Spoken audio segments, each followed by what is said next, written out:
The Game of Life and How to Play It by Florence Scovel Shinn. Chapter 5, The Law of Karma and the Law of Forgiveness. Man receives only that which he gives. The game of life is a game of boomerangs. Man's thoughts, deeds, and words return to him sooner or later with astounding accuracy. This is the law of karma, which is Sanskrit for comeback. Whatsoever a man soweth, that shall he also reap. For example, a friend told me this story of herself, illustrating the law. She said, I make all my karma on my aunt. Whatever I say to her, someone says to me. I am often irritable at home when one day said to my aunt, who was talking to me during dinner, no more talk, I wish to eat in peace. The following day, I was lunching with a woman with whom I wished to make a great impression. I was talking animatedly when she said, no more talk, I wish to eat in peace. My friend is high in consciousness, so her karma returns much more quickly than to one on the mental plane. The more man knows, the more he is responsible for, and a person with a knowledge of spiritual law, which he does not practice, suffers greatly in consequence. The fear of the Lord, law, is the beginning of wisdom. If we read the word Lord, law, it will make many passages in the Bible much clearer. Vengeance is mine, I will repay, saith the Lord, law. It is the law which takes vengeance, not God. God sees man perfect, created in his own image, imagination, and given power and dominion. This is the perfect idea of man, registered in divine mind, awaiting man's recognition. For man can only be what he sees himself to be, and only attain what he sees himself attaining. Nothing ever happens without an onlooker, is an ancient saying. Man first sees his failure or success, his joy or sorrow, before it swings into visibility from the scenes set in his own imagination. We have observed this in the mother picturing disease for her child, or a woman seeing success for her husband. Jesus Christ said, "And ye shall know the truth, and the truth shall make you free." So we see freedom from all unhappy conditions comes through knowledge, a knowledge of spiritual law. Obedience precedes authority, and the law obeys man when he obeys the law. The law of electricity must be obeyed before it becomes man's servant. When handled ignorantly, it becomes man's deadly foe. So with the laws of mind. For example, a woman with a strong personal will wished she owned a house which belonged to an acquaintance, and she often made mental pictures of herself living in the house.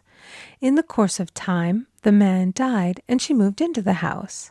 Several years afterwards, coming into the knowledge of spiritual law, she said to me, "Do you think I had anything to do with that man's death?"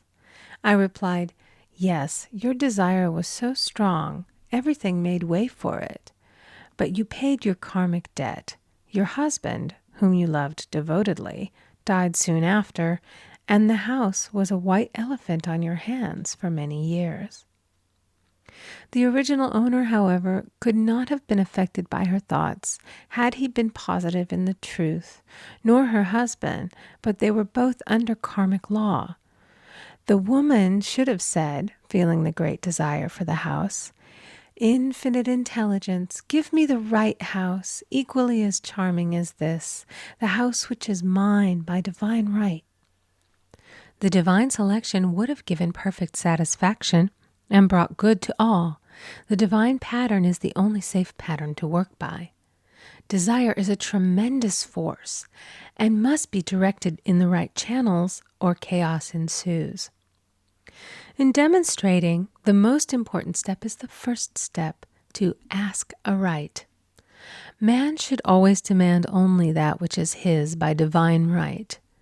To go back to the illustration, had the woman taken this attitude, "If this house I desire is mine, I cannot lose it. If it is not, give me its equivalent.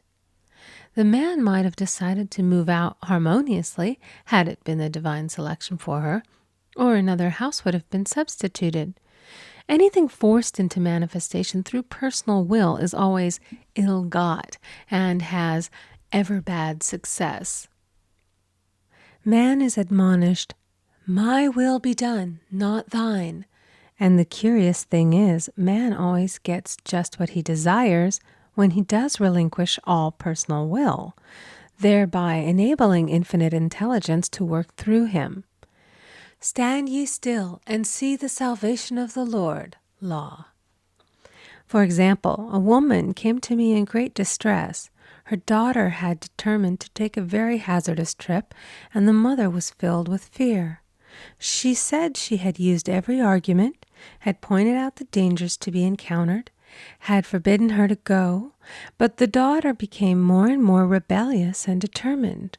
I said to the mother, "You are forcing your personal will upon your daughter, which you have no right to do, and your fear of the trip is only attracting it, for man attracts what he fears." I added, "Let go and take your mental hands off. Put it in God's hands and use this statement: I put this situation in the hands of infinite love and wisdom.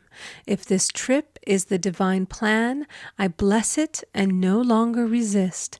But if it is not divinely planned, I give thanks that it is now dissolved and dissipated."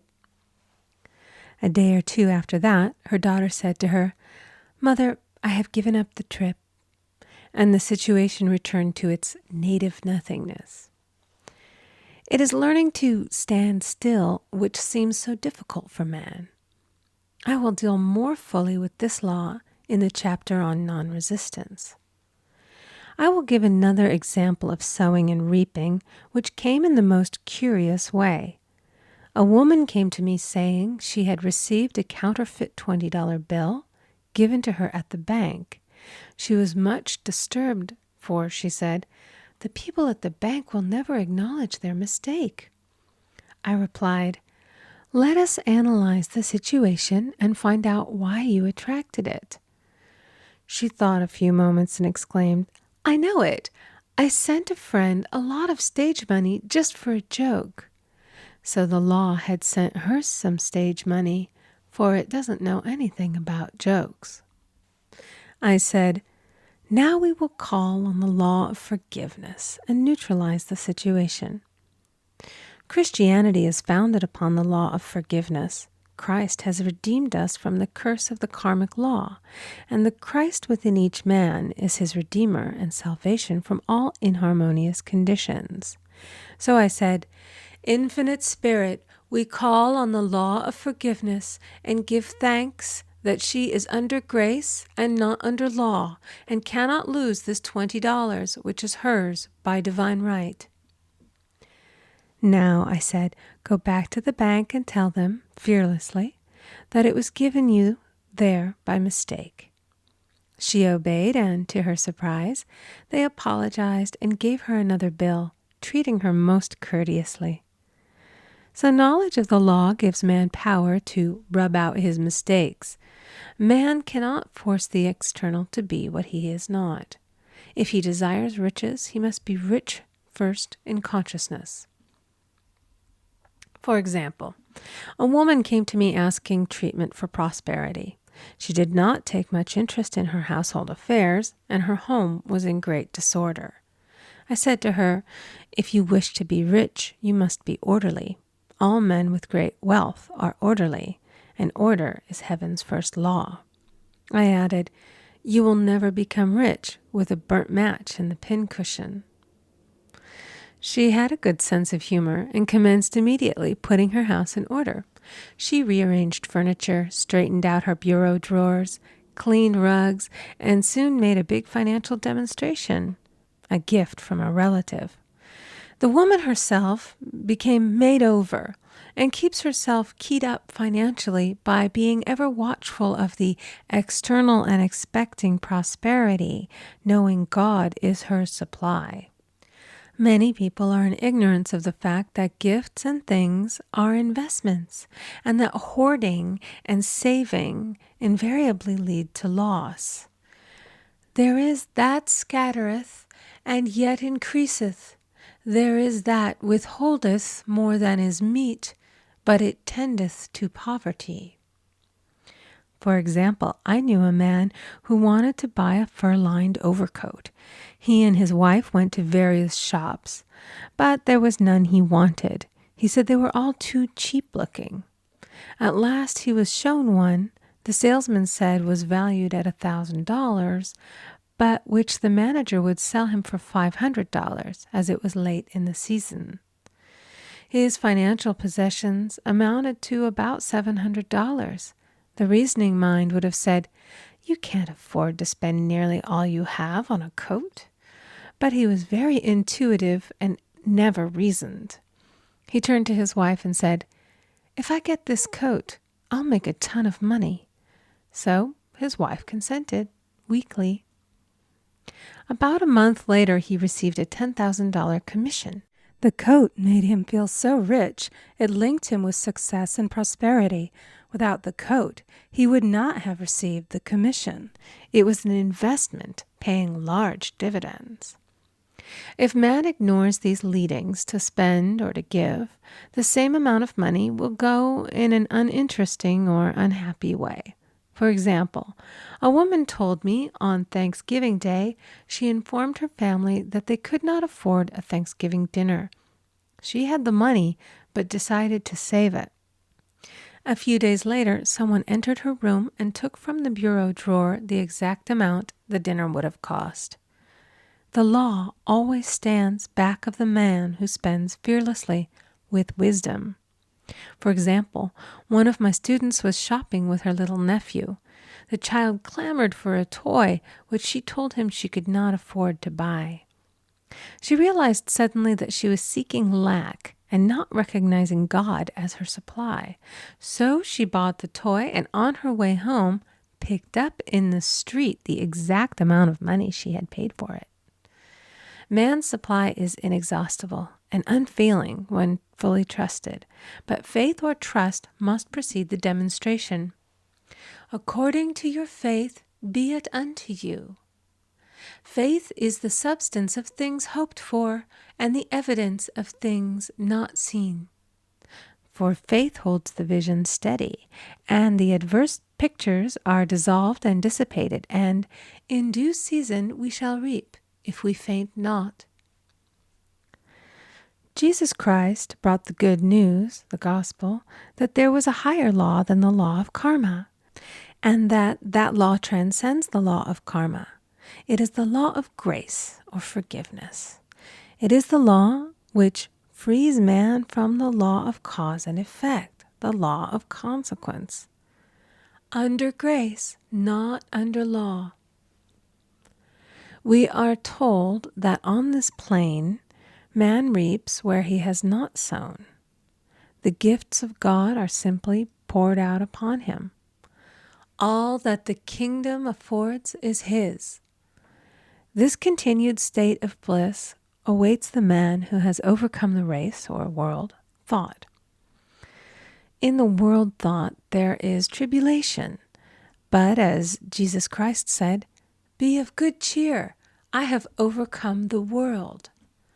The world thought is that of sin, sickness, and death. He saw their absolute unreality and said, "Sickness and sorrow shall pass away, and death itself, the last enemy, be overcome." We now know, from a scientific standpoint, that death could be overcome by stamping the subconscious mind with the conviction of eternal youth and eternal life. The subconscious, being simply power without direction, carries out orders without questioning. Working under the direction of the superconscious, the Christ or God within man, the resurrection of the body would be accomplished. Man would no longer throw off his body in death. It would be transformed into the body electric, sung by Walt Whitman, for Christianity is founded upon the forgiveness of sins and An empty tomb. End of chapter 5.